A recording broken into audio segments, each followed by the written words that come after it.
Muslim Times Square bomber trial and the recent warnings of a possible Mumbai-style attack show us what kind of a threat we're facing from Islamic terrorists. Joining us now for an exclusive update is Erik Stackelbeck. Michael, always a pleasure. Great to be here. Last week when we last spoke, we touched on this European terror plot. Now, it's ongoing still. Authorities think, yes, it has been delayed, but it appears to still be imminent. As I told you last week, Michael, I spoke with a credible intelligence source who told me that there are no less than 12 of these jihadi teams on the ground across Europe. And yes, this source believes there's at least one of these teams right here in the U.S. Now, we're not sure what city, where they are, but he believes there is one of these teams. Basically, among these at least 12 teams, they're mainly of Pakistani descent. They were trained in Pakistan, in those tribal regions, and the goal seems to be, Michael, that they want to carry out Mumbai-style commando attacks in these European and possibly American cities. If you think back to Mumbai in India, November 2008, you had a team of 10 jihadis fan out across that city with assault weapons, grenades, etc., wreaked havoc, killed, I believe, 160 people, just made global headlines, sent India into a tailspin, drew India and Pakistan to almost to the brink of war again, because these guys came from Pakistan, these terrorists. It was a very effective strategy. Mm-hmm. All that said, that's just to review. This is where I want to take it this week, Michael. The ramifications of this European plot. Look, we've seen many terror plots in the West since 9/11, even before 9/11, okay. But I think Europe, and I spoke to some intelligence sources just this morning, Michael, and they seem to agree that Europe, it's all building towards something not good, quite frankly, building towards kind of a breaking point. If, God forbid, these attacks are successful, if in the next few weeks, in the next month, 2 months, something happens in a European city, I think the Europeans are getting to a point. Now, Europe is asleep in large part. I'm not talking about academia, the media elites, the government elites in Europe, the military bureaucracy in Europe. Just like in this country, they're asleep, and in some cases they're actually aiding and abetting the Islamic threat on their continent. Who are you talking about then? The average European, I'm talking about just a working-class guy, 9-to-5 European. These are the backbone. These people are the backbone of European society. In France, in Britain, in Germany, just the average working-class 9-to-5 guy, Joe Sixpack, European style. They're fed up. I can tell you, Michael, when I was in London and I was in Austria just a few months ago, the litmus test for me is always to talk to cab drivers. Ask them, hey, what do you think? I mean, the outrage that cabbie after cabbie expressed in London about the Islamization of their country and the government weakness, even government compliance with this rise of Islamism in their country and the passing away of the old institutions in Great Britain. It was really pronounced to me. It really stood out to me. Think back to 2005, 2006 in France, Michael. We had those huge riots. Right. That was a full-blown insurgency in France. That was a full-blown insurgency a few years ago where we had thousands and thousands of cars torched. The suburbs of Paris were literally on fire. That was a Muslim insurgency. Yeah, but all we heard from the media was that it was some youths upset by employment problems. In Trickle Up Poverty, Erik, I cover this in detail. I know who the enemy is. Right. This was just Arab and Middle Eastern youths, right, Michael? They're just upset about social inequality. That's what we heard from the media. But look, it was a lot deeper than that. And the average European, the average guy in the street, who may live near these areas, who may live in some of these enclaves, because quite frankly, they don't have the money to get out, they know better. There were shouts during those French riots captured on film of Allahu Akbar. And the people that the French government brought in to help kind of broker a truce and help put an end to those riots were the Muslim Brotherhood, were representatives of the French Muslim Brotherhood. What? To say these riots didn't have not even an Islamic tinge, but I would say were Islamically motivated. Us versus them. Us versus the infidel.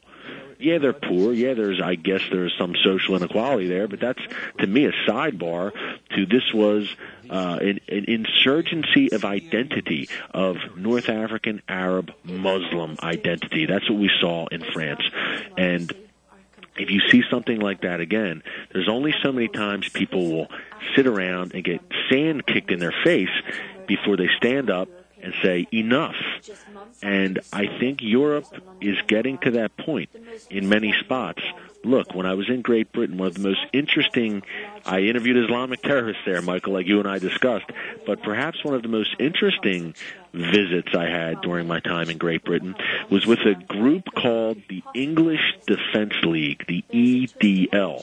Very interesting guys. I grew up in working class Philadelphia, Michael, salt of the earth people. Real soccer thug types?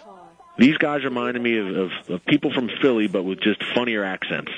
These Brits, the EDL.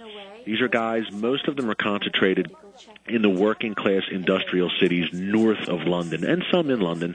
But the particular group of EDL members that I had dinner with were from the city Luton, which is about, I believe, 30 miles north of London.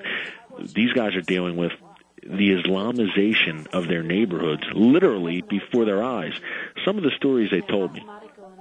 For instance, in this town, Luton, which is north of London, Pakistani gangs of Pakistani Muslims control the drug trade in this town and in many other towns across northern England. They control the drug trade. Oh, my God. These are guys who have fancy cars, flashy clothes, and they are able to draw young English girls, indigenous English girls, 14, 15 years old, are now part of a harem, basically, of these Pakistani drug gangs in English cities. There's a real problem with girls disappearing. How could this be going on? And they join up with these guys. Look, these guys are 22, 23, 24 years old. They're taking these 13, 14-year-old infidel English girls under their wing, enticing them with clothes and gifts. Then they have them, and they're selling these girls into prostitution. They're getting them hooked on drugs, selling them into prostitution, literally. A lot of these girls are disappearing in England. It's a story that no one's talking about, but it's true. Now, sitting with members of the EDL, they're telling me all this. This is happening in their town. This is Winston Churchill country. That's happening there now. They're telling me this. My eyes are glazing over, Michael. I have to tell you, it's unbelievable. These guys are really much further along than we are. Do you see this as a warning for us? Michael, consider Great Britain a cautionary tale. You know all too well about Great Britain's political correctness and cowardice, obviously. Consider what's happening there. Our listeners need to consider what's happening there, a cautionary tale. Under the Obama administration, we will have an increase in Islamic immigration, number one. Number two, we have a huge push for mega mosque building. Combine these two aspects together. What you're going to have, this is how it played out in Great Britain. You had massive Muslim immigration, and then you had mosque building. And what happens is the mosque is built, the Muslims gather around the mosque, all the indigenous people move out, and all of a sudden you have a self-governing Islamic enclave in the middle of the city. That's what happens. That's the blueprint. That's the Muslim Brotherhood blueprint. Build a big mosque. It becomes the center of the community. Buy up all the property around the mosque, stores, homes, schools, and you have your own self-governing Islamic community that purposely segregates itself and shuts itself off from society at large. But you think that that's where Britain is today? Britain is at the next stage right now. We're in the beginning stages here. Britain is at the next stage. It's an insurgency. Quite frankly, it is an insurgency. It's a revolutionary ideology, and this can be looked at as an insurgency by Islamists in this country and Great Britain. But the bottom line is Europe is much further along than us. But I think we're heading for something, I don't want to say a climactic showdown, but you have groups like the EDL who are saying, legally, quite legally, saying enough. And you have other groups popping up in France. Yes, there are, unfortunately, the neo-Nazi fascist elements, too, in Europe still. But EDL and groups like that have no parts with that. They're not like that. So, I mean, I think Europe, they're coming to a point, a moment of reckoning. And I think if you do see successful attacks on European soil in the next few months, weeks even, I think that moment of reckoning is going to come a lot closer. I think there's going to be some civil unrest, and I think it's going to get ugly. Well, thanks for the report, Eric. Michael, thanks again. Always a pleasure. And remember, you guys can catch my show, Stackelbeck on Terror, cbnnews.com. Thank you. Look, I've told you for years that the survival of civilization depends on our borders, language, and culture. If you stop the... Look, I've told you for years that the survival of civilization depends on our borders, language, and culture. If you stop defending these, we will lose everything. Got it?